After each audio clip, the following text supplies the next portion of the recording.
नमस्कार दोस्तों। कर्म के बिना फल की अभिलाषा करना व्यक्ति की सबसे बड़ी मूर्खता होती है।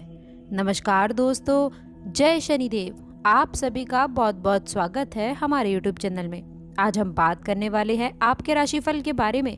आज आपका 4 नवंबर दिन शनिवार कैसा रहने वाला है, आपको आने वाले समय में किन चीज़ों से सावधान रहना होगा, और इसके साथ ही साथ दोस्तों आज आप लोगों को आने वाले समय में बड़ी खुशखबरियां मिलने वाली हैं। तो दोस्तों आपसे निवेदन है, आज की इस वीडियो को शुरू से लेकर अंत तक देखें। और चलिए दोस्तों बिना देरी किए हुए जानते हैं आज के पंचांग के बारे में। आज का पंचांग है 4 नवंबर 2023 दिन शनिवार। आज की तिथि है सप्तमी। आज का नक्षत्र है पुनर्वसु नक्षत्र। पक्ष चल रहा है कृष्ण पक्ष। दोस्तों आज सूर्यदेव उदय होंगे सुबह 6:34 पर और सूर्य अस्त होंगे शाम 5:29 पर।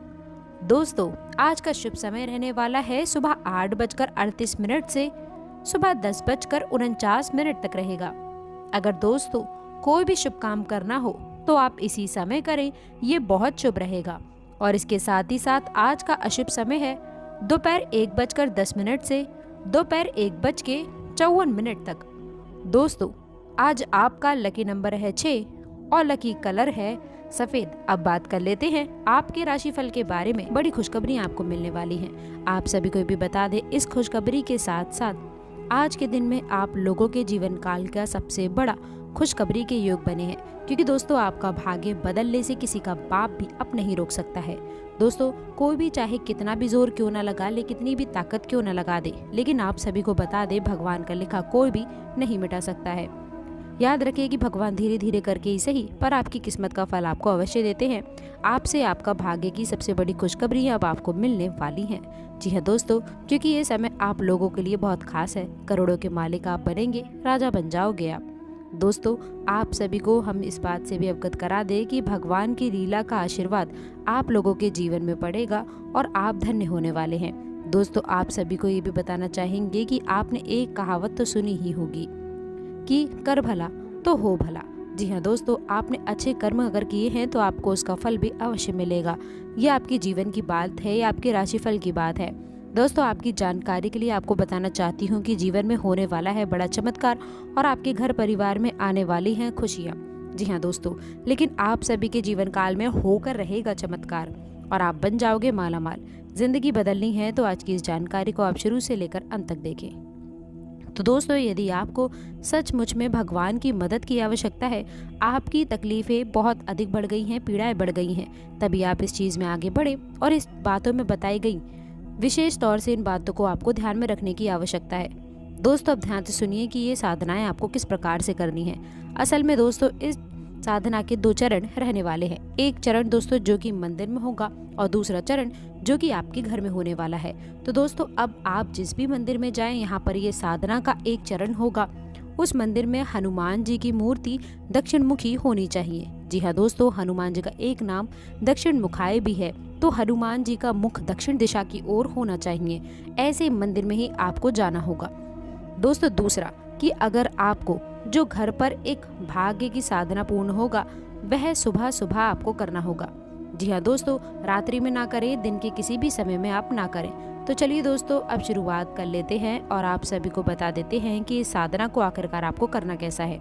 साधना को शुरू करने का दिन मंगलवार का हो तो बेहतर रहेगा, आप वरना किसी भी दिन कर सकते हैं। मंगलवार के दिन शुरुआत करिएगा। लेकिन आपको मंगलवार के दिन सुबह सवेरे सूर्य उदय होने के पश्चात स्नान आदि करने के बाद में संपूर्ण विधि विधान से आपको तैयार होना है।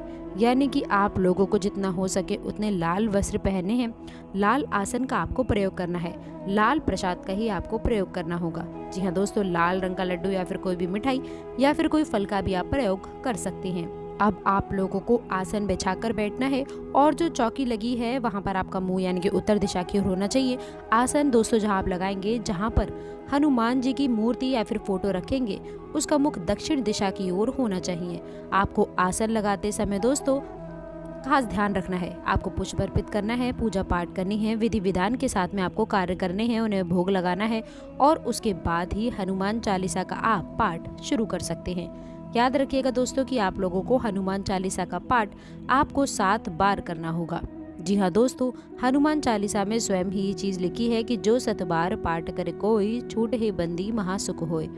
यानी कि आपको 7 बार हनुमान चालीसा का पाठ करना है और उसके बाद जब आपका पाठ समाप्त हो जाए तो आप लोगों को एक बार बजरंग बाण का पाठ भी करना होगा। जी हाँ दोस्तों, बजरंग बाण में भी आप लोगों को ध्यान देने वाली कुछ बातें रहने वाली है जो कि आपको शायद कोई भी नहीं बताएगा, लेकिन हम आप लोगों को बता रहे हैं क्योंकि ज्ञान यदि अधूरा रहा तो वह बहुत ही ज्यादा खतरनाक हो सकता है। तो जब आप बजरंग बाण पढ़ेंगे तो उसमें देखेंगे कि हनुमान जी को शपथ दी जा रही है प्रभु श्री राम की, यानी कि एक भक्त को उसके भगवान की शपथ दी जा रही है। और किस लिए दे रहे हैं कि आपके काम बन जाए, यानी कि आप निज स्वार्थ के लिए हनुमान जी को कसम दे करके मजबूर कर रहे हैं कि वो आए और आपके कार्य की पूर्ति करें। तो अब ऐसे में आप लोग जब बजरंग बाण पढ़ेंगे तो जितनी बार भी हनुमान जी को आप शपथ देंगे उतनी बार आप लोगों को कान पकड़ के मन ही मन माफी का भाव भी रखना होगा दोस्तों, क्योंकि हम शपथ दे अवश्य रहे हैं लेकिन हम हनुमान जी के मान का, हनुमान जी के सम्मान का पूरा ख्याल भी रख रहे हैं। ऐसे हमें अवश्य करना होगा दोस्तों, अन्यथा बजरंग बाण के दुष्परिणाम भी बहुत भयंकर होते हैं, क्योंकि आप हनुमान जी को शपथ दे रहे हैं दोस्तों और ये कोई छोटी बात नहीं है।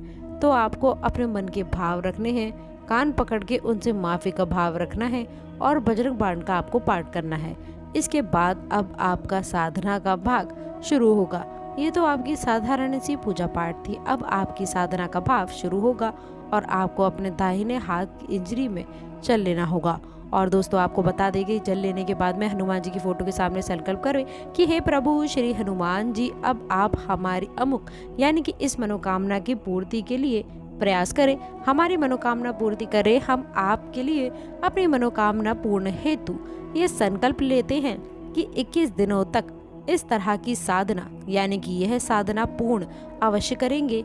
और आपसे भी हम यही उम्मीद करते हैं कि हमारी साधना पूर्ण होने तक आप हमारी मनोकामना पूर्ण करेंगे और हमारी साधना को स्वीकार करेंगे। दोस्तों इस तरह का आपको संकल्प लेना है और इसके साथ ही कुछ खास सावधानियां भी आपको रखनी चाहिए।